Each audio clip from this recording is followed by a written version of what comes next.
Ancien officier du KGB, ex-agent clandestin, spécialiste des questions internationales, Sergueï Girnov aurait pu jouer le rôle de malotru Mathieu Kassovitz dans la fameuse série du Bureau des légendes, série créée par Éric Rochant, diffusée en France il y a quelques années.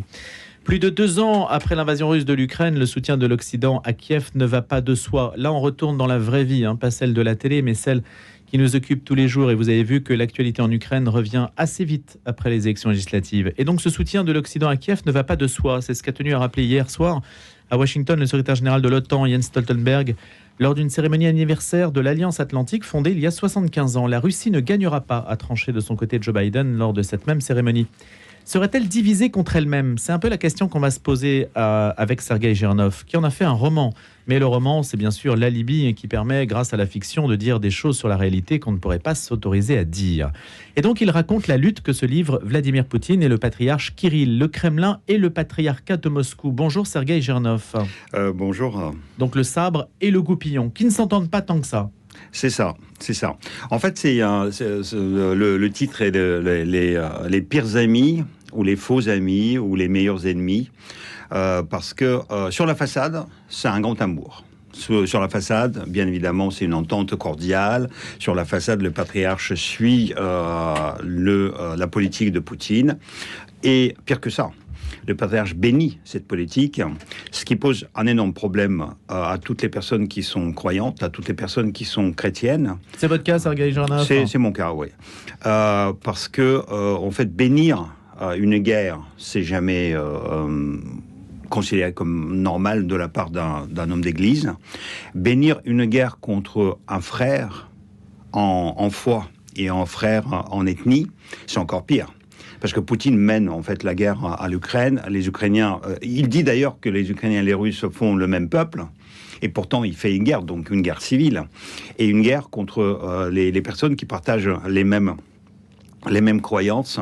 Bon, après, c'est une concurrence aussi, parce que Kiev était baptisé en 9088, avant Moscou. Moscou n'existait pas à cette époque-là. Et il a fallu attendre encore 2 siècles pour que Moscou, une petite bourgade, apparaisse, et puis après, que ça ne prenne de l'importance. Et le premier patriarche à Moscou, il s'est installé en 1589, donc 6 siècles après le baptême de Kiev. 988, c'est la date clé, 988. Ouais. Et donc c'est une date clé parce qu'en fait ce sont les Grecs qui ont baptisé la principauté de Kiev, donc avec le prince Vladimir, et en fait on parle de la Russe de Kiev. Et Poutine ne supporte pas ça en réalité. C'est ça aussi. En fait, et beaucoup de Russes ne supportent pas ça parce que ça leur envoie en fait une image d'un peuple arriéré finalement, parce que en fait la lumière était à l'Occident. Et eux, ils étaient en Orient. Et cette lumière qui est venue, en fait, ils l'ont voulu s'accaparer de cette lumière. La Russie s'est proclamée la troisième Rome, après. La Russie, par exemple, a construit à côté de Moscou le monastère qui s'appelle la Nouvelle Jérusalem. Et donc, en fait, c'est cette église orthodoxe qui est très, très récente, en fait, mais qui veut être millénaire, qui veut être la vraie, d'où d'ailleurs l'orthodoxie, déjà chez les Grecs, et donc à Byzance et à Constantinople, mais chez les Russes, ça devient maladif quasiment. Mais ce que je ne comprends pas, Sergueï Girnov, c'est que la Russie mène une guerre donc en Ukraine. Le patriarche Kirill, vous l'avez dit, soutient Vladimir Poutine dans cette guerre. On a l'impression qu'ils font chorus. Et vous nous dites non, pas du tout, ils ne s'entendent pas. Et Vladimir Poutine n'accepte pas que le patriarche Kirill soit l'idéologue, le penseur, le théoricien en fait de la Russie actuelle. C'est ça. Et pourquoi ? Parce que en fait, à la dislocation du URSS, il y a un vide qui s'est installé. Le vide, c'est le Parti communiste qui a disparu. Et le communisme, en réalité, ce n'était pas un mouvement politique, c'était une croyance. Parce que au lieu de paradis dans les ciels, on vous proposait le paradis sur terre. Mais le paradis qui était décalé, on vous disait d'ici quelques décennies, on va construire ce paradis, mais maintenant il faut bosser. Et entre-temps, il y avait le goulag, il y avait le KGB, il y avait les purges, il y avait la guerre, etc. Et donc Staline qui a fait renaître le patriarcat de Moscou en 1943, parce il n'a pas existé après la Révolution, il a disparu. Et en 1943, Staline a compris qu'avec la seule foi communiste, ça ne lui suffisait pas de gagner la guerre, parce qu'il y avait beaucoup de croyants qui ne voulaient pas combattre pour le communisme, mais en revanche, lorsqu'il a proclamé une guerre patriotique, une guerre qui défendait le pays et la foi, là, oui. Et donc, il a fait renaître le patriarcat, mais le patriarcat était un ennemi du communisme, un ennemi idéologique. Donc, il a mis sous la tutelle du KGB. Donc, les prêtres étaient les agents du KGB, quasiment tous. Et après la guerre... Et Kirill en était un ? La guerre froide, la guerre des espions, et Kirill est devenu un espion. À l'âge de 24 ans, il a été nommé archimandrite, enfin, donc il est devenu moine, sous l'aile d'un métropolite Nicodime, qui était le responsable des relations internationales du patriarcat de Moscou. Une personne assez intéressante, parce qu'une personne ouverte, en fait, c'est lui qui prônait le rapprochement entre les catholiques et les orthodoxes, et qui voulait qu'il y ait à nouveau la seule église chrétienne. Il est mort d'ailleurs dans les conditions très très troubles. Il est mort donc en 1976 à Rome, en attendant, dans les bureaux de pape, du nouveau pape Jean-Paul I. Et d'ailleurs, Jean-Paul Ier, et d'ailleurs ça a fait un grand scandale, parce qu'en fait le représentant de l'Église orthodoxe de Moscou mort au Vatican juste pendant l'intronisation du nouveau pape, et le nouveau pape qui est mort 3 semaines après. Et donc on a parlé d'empoisonnement. Rien que cette histoire, c'est déjà un roman. Et donc vous voyez, ces histoires-là, ça nous amène vers des histoires. Et en fait, à la dislocation du RSS, ce vide du Parti communiste a été comblé, en quelque sorte, par l'Église orthodoxe. Mais le patriarche veut que cette Église devienne une Église de l'État. Ce qui n'est pas possible actuellement dans la constitution actuelle, parce que c'est une constitution laïque qui fait la séparation entre l'État et la religion. Et en plus, il y a plusieurs religions aussi. Là aussi, c'est beaucoup de croyances, y compris les croyances païennes. Et j'en parle parce que Poutine, en réalité, n'est pas un croyant, c'est quelqu'un qui est superstitieux. Donc, tantôt, il va s'adresser à l'Église orthodoxe, tantôt, il va aller avec Shoigu en Sibérie, voir les chamans de Sibérie. Et donc, c'est un mélange qu'on lui reproche, d'ailleurs, dans une Église orthodoxe. On lui reproche aussi ses liens trop étroits avec les musulmans les derniers temps, parce que on l'avait vu en pourparlers avec les talibans, avec les mollahs de l'Iran, avec le dictateur de Syrie, avec le Hamas, avec Kadyrov, avec les Khoushites, avec Kadyrov qui est le chef des Tchétchènes, dont le père était le moufti de la Tchétchénie. Et donc, l'Église orthodoxe, en même temps, en soutenant Poutine, lui reproche beaucoup de choses. Et surtout, Kirill voudrait devenir la lumière de cet État. En fait, la lumière idéologique de cet État. Il a construit un État dans l'État. Donc, l'Église orthodoxe, c'est une structure étatique quasiment verticale, avec tout un tas de branches. Donc, il a récupéré aussi les biens qui lui appartiennent. Mais c'est aussi le diable en personne, parce que ce prélat, il se permet quand même de gagner des milliards en vendant de l'alcool et des cigarettes, donc les objets de péché. Donc en fait, c'est... Comment s'accommode-t-il moralement de cette vie ? Très facilement. Très facilement, je crois qu'en fait, il a aucun problème. Moi, personnellement, je me pose les questions, est-ce qu'il est vraiment croyant, hein, parce que vraiment, pour s'accommoder aussi facilement des choses qui sont aussi contradictoires, pour participer à l'espionnage, pour avoir des goûts aussi, parce qu'il a les goûts aussi particuliers, parce que donc en 24 ans, quand il était devenu archimandrite, elle a été envoyée à Genève, donc représenter l'Église orthodoxe, donc bien évidemment aussi en liaison avec le KGB et le service d'espionnage, et il a appris aussi cette vie en Occident très opulente, avec le ski alpin dans les Alpes suisses, avec les montres helvétiques, avec l'argent helvétique. On raconte plein d'anecdotes par rapport à lui, par rapport à ça. Par exemple, quand il skiait, je crois que c'est soit à Gstaad, soit à Crans-Montana, à un moment donné, sa combinaison de ski s'est ouverte et il y a les billets de 1000 francs suisses qui sont éparpillés sur la piste de ski, et les Suisses, qui sont très respectueux en fait des biens des autres, ont ramassé cet argent liquide et lui ont rendu, enfin ont couru pour lui rendre cet argent au lieu de s'approprier. Ça ne se passe qu'en Suisse, hein. Voilà. Et donc je dirais même que ce type de figure, ce type de prélat, Sergueï Girnov, qui constituent des personnages de romans, hein, parce que rappelons-le, c'est un roman que vous avez écrit aux éditions Hestia et compagnie. Ça n'existe, on a l'impression que ça n'existe qu'à l'Est. À l'Ouest, c'est plus terne, plus classique, moins rocambolesque. Heureusement. Alors, heureusement. Bon, après... Ou alors ça ne se voit pas. Peut-être ça ne se voit pas, ou peut-être l'époque d'Alexandre Dumas a disparu, parce qu'en fait Alexandre Dumas avait quand même des cardinaux comme cardinal Richelieu ou comme cardinal Mazarin, il a fait les personnages de romans de ces figures de l'Église. Mais c'est vrai qu'après on en a parlé peu, hein. Bon, après vous avez aussi Monte Cristo, où il y avait aussi un prélat qui était possesseur d'une immense fortune qu'il a fait léguer. Il y a encore un film sur Monte Cristo qui vient de sortir, hein. Vous avez peut-être vu, Sergueï Girnov. Il y a encore un film qui est excellent d'ailleurs sur le Monte Cristo.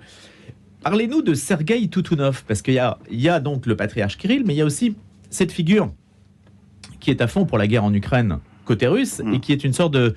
Alors lui, c'est une sorte de saint inquisiteur, si on peut dire. Est-ce qu'on peut le présenter comme ça ? Oui, on peut le présenter comme ça, et surtout, c'est une figure assez intéressante, parce que bien évidemment, dans ce roman, je pars des figures qui sont existantes. Bon, après, je les romanise, hein, donc je leur donne des rôles peut-être qu'ils ne jouent pas réellement dans la vie. C'est ça aussi l'intérêt d'écrire un roman. Mais c'est vrai qu'il m'a inspiré beaucoup. Mais c'est plausible. Parce que c'est un Français. Donc c'est un Français d'origine russe, donc il est né dans une famille d'immigrés russes en France. C'est un élève brillant, donc un matheux qui a failli devenir un grand mathématicien de l'école française, qui est mondialement connu avec l'école russe. Et puis après, qui a changé complètement de vie, qui s'est engagé dans les ordres et qui est parti donc faire ses études déjà religieuses au séminaire à Moscou et puis après à l'académie de Moscou. Donc il est sorti docteur en théologie. Et puis, petit à petit, il a pris les responsabilités. Actuellement, il est archevêque de Zelenograd, vicaire de Cyril, et s'occupant, justement... Donc Zelenograd, c'est pas très loin de Moscou. C'est pas très loin de Moscou. Et en fait, le clin d'œil, c'est que moi, j'ai vécu à Zelenograd. En fait, c'est la Silicon Valley soviétique. Donc, quand j'ai lu qu'il était vraiment évêque de Zelenograd, bon, il n'a pas la cathèdre de Zelenograd, il est vicaire, donc il ne s'occupe pas de territoire quelconque, il s'occupe de la fonction. Et la fonction, c'est au sein donc de la structure étatique entre guillemets de l'Église, mais entre autres, il gère aussi le centre d'analyse et d'informatique du patriarcat de Moscou. Donc c'est un matheux, mais en même temps c'est celui qui gère les réseaux, c'est celui qui gère peut-être les micros ou les caméras qui sont peut-être dans les églises, mais aussi il gère la cour ecclésiastique. Donc il est en quelque sorte le grand inquisiteur de patriarcat. Vous en faites un agent de la DGSE pour renouer avec le bureau des légendes dont je parlais tout à l'heure. Je m'amuse. Vous avez compris, hein, dans ce roman, bien évidemment, comme c'est un roman, et je l'ai bien annoncé en petit caractère, j'ai dit que tous les personnages qui ressemblent à des vrais personnages n'ont rien à voir, et donc ça c'est juste une coïncidence. Mais bien évidemment, je m'amuse parce que un personnage aussi romanesque, j'ai fait de lui non seulement un agent de la DGSE, mais un grand agent de la DGSE. Sergueï Girnov, il y a quand même des discours incroyables de la part, je crois, de Sergueï Toutounov, par exemple. Lui qui est français, il regarde l'Occident comme le camp des satanistes cannibales, hein, quasiment. Hein. C'est ce type d'expression-là, on en est à ce niveau de langage quand même. Oui, tout à fait, mais même chez Cyril, c'est la même chose. Hein. Vraiment, il mène une guerre sainte. Hein. Enfin, on retrouve un tout petit peu, je sais pas, les croisades, en fait. Il mène la nouvelle croisade. Mais malheureusement, il y a aussi un problème, c'est qu'en fait, il mène la croisade contre les frères en foi. parce que l'Occident, c'est l'Église chrétienne, et donc c'est l'Église sœur de l'Église orthodoxe, même s'il y a une petite différence de rite, même s'il y a une petite différence dogmatique, mais en même temps, c'est quand même deux églises qui sont sorties du même tronc. Et donc là, c'est un peu bizarre, parce qu'à la limite, ils auraient pu choisir, je sais pas, les musulmans ou d'autres églises qui sont franchement, ou les islamistes, surtout les islamistes, parce que bon, on n'a rien à reprocher aux musulmans, hein, c'est une croyance comme une autre. Ce sont les islamistes qui commettent les actes terroristes, qui sont les vrais ennemis. Voilà, mais c'est bizarre. Mais vous voyez, Cyril aussi et Poutine ont mené toujours les guerres, en fait, à la famille. Et on a l'impression qu'il applique la règle, fait la guerre au plus proche pour que les ennemis aient peur. Mais il a fait la guerre à la Géorgie, pays orthodoxe, chrétien. Il a lâché l'Arménie en faveur de l'Azerbaïdjan, donc pays chrétien, pour le compte d'un pays musulman. Et il fait la guerre contre les Ukrainiens, qui sont l'ethnie quasiment frère ou sœur des Russes, et partageant la même religion. Sergueï Girnov, il y a eu un attentat au Daghestan absolument terrible, hein, avec des prêtres qui sont morts. Hein. Dans l'attentat, il y a eu un prêtre qui est mort, je crois. Il y avait un prêtre orthodoxe qui est mort. On en a très peu parlé ici. Hein. C'est parce qu'en fait, l'actualité française a fait que les Français étaient préoccupés par ces élections anticipées. Et donc, il y a beaucoup de choses qui sont passées inaperçues, où les Français sont passés à côté de ces choses. Et effectivement, il y a eu 2 attentats, donc à Makachkala et à Derbent, au Daghestan, où les islamistes de l'État islamiste, donc locaux, qui étaient d'ailleurs les personnes très bien placées, dont par exemple 2 fils d'un responsable régional très important, qui ont fait attentat contre 2 synagogues et 2 églises orthodoxes. Et entre autres, ils ont massacré donc un prêtre orthodoxe. Et ça, c'est quelque chose que j'ai prévu dans mon livre, en fait, que j'ai prédit dans mon livre. Il y a autre chose, c'est là aussi que j'ai prévu. Par exemple, au mois de mars, quand il y a eu l'attentat de la salle de concert Crocus, vous vous souvenez, ça a fait beaucoup de bruit. Là, pour le coup, on en a parlé beaucoup en France aussi. Et donc ça aussi, je l'ai prévu. Mais ce sont des attentats faits par la Russie elle-même, si on est très pervers, Sergueï Girnov, mais comme vous venez des services de renseignement, je vous pose la question, est-ce que ce sont des attentats faits par le pouvoir lui-même pour susciter une réplique et une répression, ou bien ce sont vraiment des attentats exogènes? Ça peut être l'un ou l'autre, ou peut-être les deux. Parce qu'à mon avis, c'est quand même les vrais islamistes qui sont à l'origine de ces attentats. Mais est-ce qu'ils sont manipulés par les services russes, ou voire même par ce que je suggère dans le livre, y compris par les nationalistes russes, avec l'appui de l'Église. Mais par exemple, pour Crocus, on sait très très bien que les services américains, entre autres, ont prévenu le FSB, le service de contre-espionnage russe, de la possibilité d'un attentat. Et le FSB n'a rien fait. Et lorsqu'on regarde le détail de cet attentat à Crocus, que moi j'ai mis dans le livre comme attentat contre une discothèque qui s'appelle Victory, mais c'est à peu près la même chose. Je vous rappelle que le texte a été fini au mois de février. Hein, donc je ne savais pas encore que cet attentat allait lieu. Mon éditeur d'ailleurs m'a proposé de carrément changer le nom. J'ai préféré ne pas le faire. Et donc en fait on se pose des questions, mais y compris en fait, et l'idée que je donne dans ce livre, c'est que en réalité, il y a un mécontentement tel chez les nationalistes et quasiment les fachos russes qui poussent en fait et qui manipulent, y compris les islamistes, pour provoquer un rejet dans la population et en quelque sorte provoquer la réaction et une guerre civile contre les musulmans. Un dernier point, Sergueï Girnov, vous citez en exergue Ivan Ilyin. Le fascisme avait raison parce qu'il procédait d'un sentiment national patriotique sain, sans lequel aucun peuple ne peut ni établir son existence, ni créer sa propre culture. Et ça, c'est l'auteur préféré de Vladimir Poutine. Oui. Ivan Ilyin, c'est quelqu'un qui se proclamait philosophe, qui a vécu à Berlin avant la Deuxième Guerre mondiale, puis après qui est parti, qui est mort finalement en Suisse, mais qui est un idéologue de Douguine. C'est quelqu'un qui est cité beaucoup par Poutine, effectivement, et donc qui était admirateur de Hitler, et donc il lui a pardonné beaucoup de choses. Et donc vous voyez, cette phrase, elle va quand même très très loin. Et Poutine, en fait, cite beaucoup Ilyine.